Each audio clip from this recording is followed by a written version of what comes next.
ছেলের কথা শুনে মুক্ত হয়েছি। স্বপ্নে আছে একটু আমার আব্বু মক্কায় হজ করতে চাইছে, যাইতে পারবো না।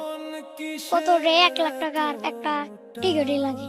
এর আব্বুরে হজ করারও আমি পারলে আব্বুরে হজ করাম। আমি মনে হচ্ছে এটা একটা চালামো কিনা সামর্থ্য নেই।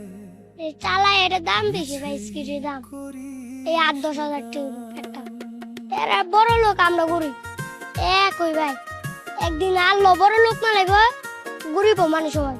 অনেক মানুষ বড় লোক একবারে এই বড় বিল্ডিং মালা একটা খরচ করে না, খালি কিপটিয়া কিপটা হইব করে।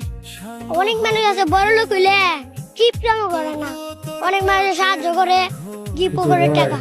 আমি সকালে তোমার কথা 7টা বাজে বাইর হই, 8টা বাজে 10টা বাজে ঘরে আহি, খাই, 1টা বাজে জায়গা ঘুমাই একটু জিরাই, 1টা বাজে আহি। মানুষ খায় না পানি, অনেকদিন আছে রুজ খায়ও না।